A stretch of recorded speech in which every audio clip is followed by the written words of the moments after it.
ओम शांति। आज प्यारे मीठे बाबा की मुरली मंथन की डेट है 29 जनवरी 2025। तो आज मीठे बाबा अपने बच्चों से कह रहे हैं, तुम्हें अपने योग बल से ही विकर्ण विनाश कर पावन दुनिया बनानी है। यही तुम्हारी सेवा है। बाबा कह रहे हैं, तुम्हें अपने योग बल से ही विकर्ण विनाश करना है और पावन बनना है, पावन दुनिया बनानी है। यही तुम्हारी सेवा है।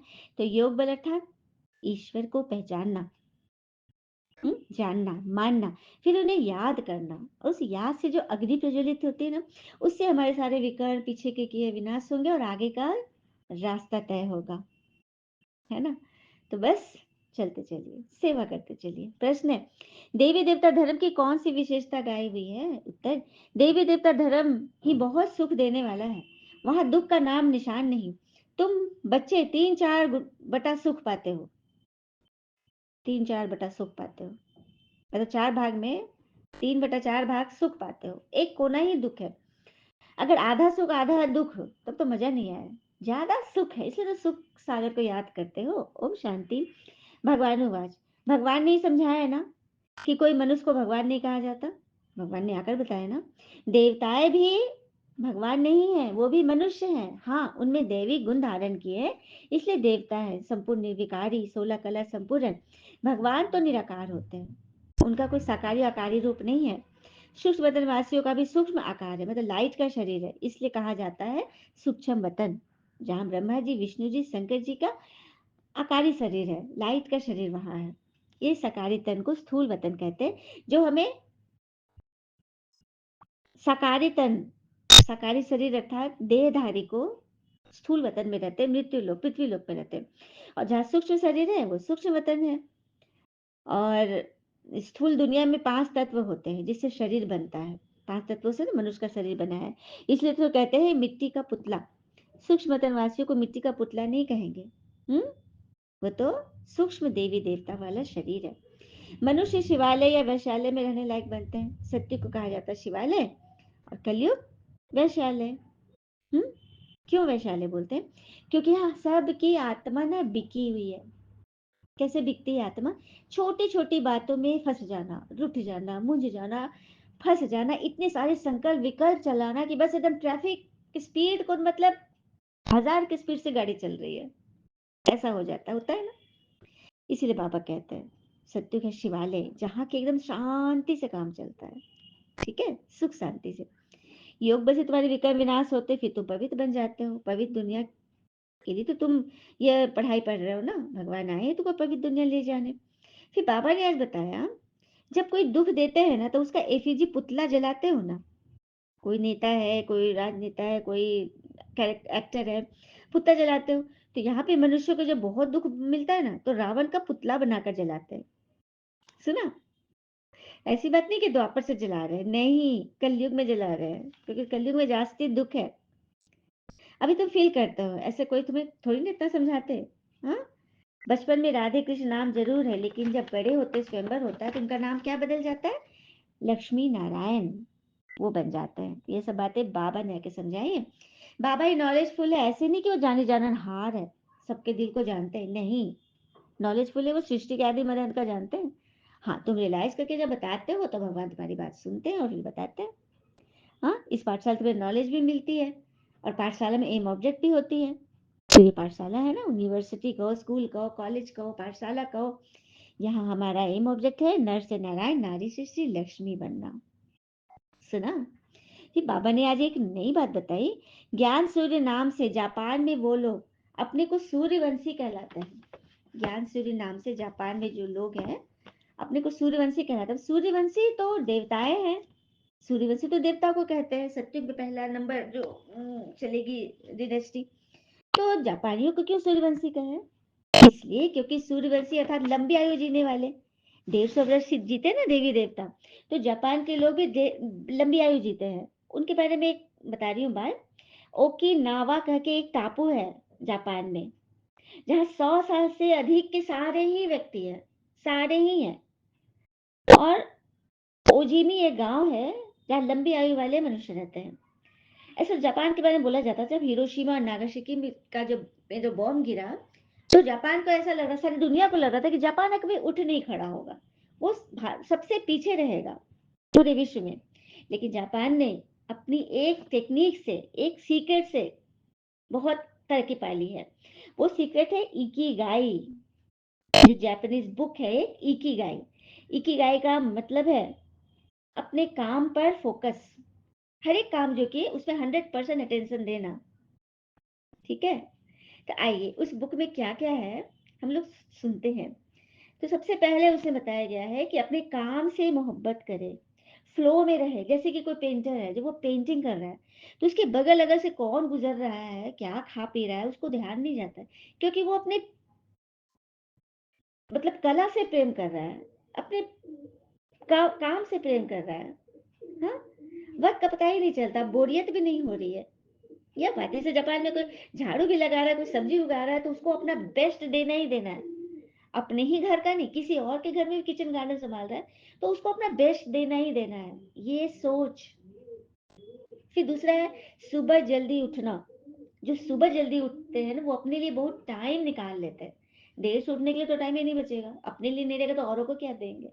तो अपने लिए टाइम दिया, अपनी आत्मा के लिए टाइम दीजिए। सुबह उठकर मेडिटेशन करिए, ईश्वर को गुड मॉर्निंग बाबा, और फिर अफ़र्मेशंस की तरह बरसात कर दीजिए। आप झाड़ू लगा रहे हो, पानी भर रहे हो, स्नान कर रहे हो, बस अफ़र्मेशन से चलता रहे, मैं बहुत सुखी हूँ, मैं बहुत धनवान हूँ, मैं बहुत खुश हूँ, मेरा पूरा परिवार मेरा सहयोगी है, मेरा पूरा परिवार मुझे बहुत प्यार करता है।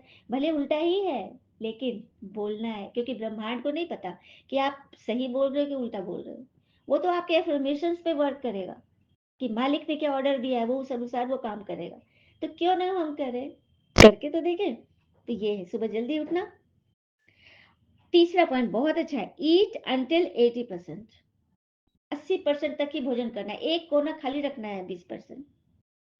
क्यों? क्योंकि पूरा पूरा ओवरडोज करेंगे तो आलस से आएगा, भारीपन आएगा, मोटापा आएगा, आसक्ति आएगी। तो भोजन को जो नो कह दे, मन रहते हुए जो नो कह दे, यह बड़ी तपस्या है। करेंगे? हम्म?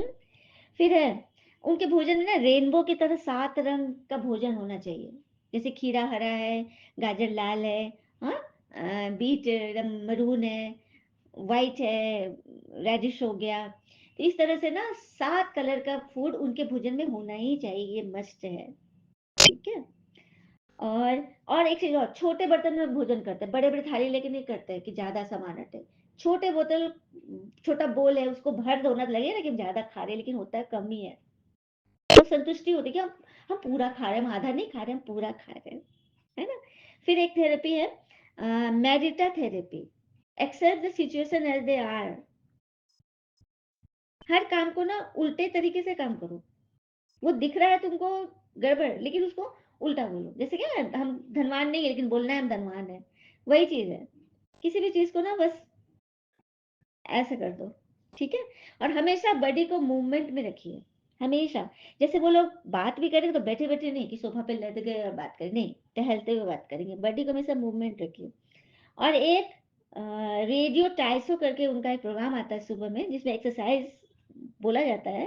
सारे लोग, लगभग सभी लोग करते हैं, करना ही है एक्सरसाइज़। तो यहाँ बॉडी बिल्डिंग की बात नहीं है, यहाँ बॉडी मूवमेंट की बात है कि मेरा बॉडी एक्सरसाइज़ कर रहा है, मूव कर रहा है। हुँ। एक ही जगह ज़्यादा देर तक बैठते नहीं हैं, लेटे नहीं रहते, कमरे में भी वॉक करते हुए चलते रहते हैं, बॉडी को मूवमेंट देते हैं। और इम्परफेक्ट चीज़ों को भी स्वीकार करें, जैसे टूटा हुआ कप है, उसको भी फेंकते नहीं, आर्टिस्टिक तरीके से उसको फिर सजा देते हैं, यूज़ में ले आते हैं। तो देखा? तो है ना मेरे सूर्यवंशी बनने लायक? क्या बात है। मुझे भी जब मैं ये नोट करी थी ना, कहीं से मैंने पढ़ा है, तो मुझे भी बहुत अच्छा लगा। मैंने सोचा मंथन में डाल दूँ। ठीक किया ना मैंने? चलिए। फिर आगे बाबा कहते हैं, कलयुग में तो सब विकार से पैदा होता है, इसलिए इसको पतित दुनिया कहा जाता है। मनुष्य कहेंगे विकार बगैर सृष्टि कैसे चलेगी? हुँ? अरे देवताओं को तो तुम कहते हो संपूर्ण निर्विकार है, तो क्या उनको बच्चे नहीं होते? हाँ? कितनी शुद्धता से उनके मंदिर बनाते हैं। जो ब्राह्मण के बगैर किसी को अलाउ ही नहीं करते उनको छूने के लिए, इतनी शुद्धता पवित्रता है। परंतु आजकल तो पैसे से ही सब कुछ होता है। कोई घर में मंदिर रख लेते तो ब्राह्मण को बुलाते हैं, तो ब्राह्मण जो आया वो तो विकारी ही है, विकार में तो गया ही होगा। सिर्फ नाम का ब्राह्मण है, कर्म के तो है ही नहीं। ये तो दुनिया ही विकारी है ना, तो पूजा भी विकारियों से ही हो रही है। निर्विकारी कहाँ से लाए? निर्विकारी तो होते सत्य को, यहाँ तो होंगे ही नहीं। क्योंकि 5 तत्व ही जब विकारी है तो फिर निर्विकारी कहाँ से होंगे? उनसे बड़ा शरीर तो विकारी हो गया। हाँ? तो बस बाबा ने एक ही बात बताई कि ये सारा रावण राज है, राम राज में संपूर्ण निर्विकारी होते हैं। वहाँ 5 विकार होते नहीं। भगवान पतिव्रता थोड़ी स्थापन करेंगे, भगवान ने तो पावन राज सत्य स्थापन किया ना। हुँ? हम बच्चों के लिए। फिर बाबा कहते हैं, इस दुख धाम को देखते हुए भी भूल जाओ, सुनते हुए भी नहीं सुनो। हुँ? बस रट लगा दो कि मैं शांति धाम जाना है, फिर वहाँ से सुखधाम आना है। इसी चीज़ में ना माइंड एकदम फ़ोकस्ड रहे। बाबा कह रहे कि मैं जो हूँ, जैसा हूँ और कोई तो इसको समझ ना सके। तुमको ही समझा मैं बिंदी हूँ। मुझे ये घड़ी-घड़ी बुद्धि में रखो। 84 का चक्कर कैसे लगाया याद रखो। अपने मतलब विजुअलाइज़ करते रहो तुम कहाँ थे, क्या बन गए, फिर से क्या बनना है। और ईश्वर तो खुद राज थोड़ी करते, खुद रज़ाई नहीं लेते। निष्काम सेवा करते। बच्चों के लिए मतलब यहाँ आए हुए हैं बाबा, डेरा डंडा डाले हुए हैं। ऊंच तो भगवान है, सभी आत्माओं के पिता। बाबा कहने से एकदम खुशी का पारा चढ़ा रहना चाहिए। अतीन्द्रिय सुख पूछना है ना तो गोप गोपियों से पूछो। जब इम्तिहान के दिन नजदीक आते हैं उस समय सब साक्षात्कार होते हैं, आने वाला है ना। प्रकृति की हलचल हम देख ही रहे हैं। तो बस तुम बच्चों को सारा दिन यही फील ही रहे कि ओहो बाबा, आपने हमें क्या से क्या बना दिया। आपने कितना ना हमें सुख दिया। बाबा को याद करते प्रेम के आंसू आ जाए। कमाल है ना। पता है आंसू आने से क्या होता है? जब प्राप्तियों के लिए सामने रखते हो कि किस परिस्थिति से भगवान ने हमें कहाँ से कहाँ ले आए, और जब आंखों में आंसू आ जाए ना उनकी याद में, तो समझिए ना कि भगवान ने आपको छू लिया। भगवान आपके समीप है। उनकी आंखों में जो प्रेम के मोती निकल रहे हैं, उसमें जो वो दर्पण है ना, उसमें ईश्वर की छवि आ जाती है। फील कीजिएगा आप लोग जब भी ईश्वर को याद कीजिएगा ना, दिल से जब प्रेम से कह दीजिएगा ना मेरा बाबा, बाबा हाजिर हो जाते हैं। अनुभव से कह रही हूँ। तो बाबा जिस समय हमें याद दिलाते हैं तो हम कितने गदगद हो जाते हैं। हो गया ना सभी। हम्म? तो ऐसी फीलिंग रहनी चाहिए। भगवान को बस यही फीलिंग चाहिए। भगवान को हमसे न कोई फूल चाहिए, ना जल चाहिए, वस्तु चाहिए, कुछ नहीं चाहिए। बस उनको प्यार चाहिए, फीलिंग, विश्वास। है ना बाबा? अब भगवान हमें राजयोग सिखला रहे स्वयं पर राज करना। बरोबर शिवरात्रि मनाई जाती है, परंतु मनुष्यों ने शिव बाबा के बदले श्री कृष्ण का नाम डाल दिया गीता में। सबसे बड़ी भूल है। यही भूल को सुधारने के लिए, भूल को अभूल बनाने के लिए भगवान को आना पड़ा है। क्योंकि श्री कृष्ण है देहधारी देवता और परमात्मा है निराकारी शिव, प्रकाश, हजारों सूर्यों से तेज। है ना। तो बस इसी बात को सिद्ध करना है। ठीक है। बस जिसने ये जान लिया, ये राज जिसने पहचान लिया, परमात्मा को मान दिया कि आपने इतना बड़ा ज्ञान आपने श्री कृष्ण के तन में प्रवेश होकर दिया, जिसने ये मान लिया, सोचो भगवान ने उसे गोद ले लिया। और फिर सारी रिस्पॉन्सिबिलिटी, बाबा बोलते ना तुम बस सेवा करो, सारी रिस्पॉन्सिबिलिटी मेरी है। और इसी तरह भगवान चला रहे हैं हम बच्चों को।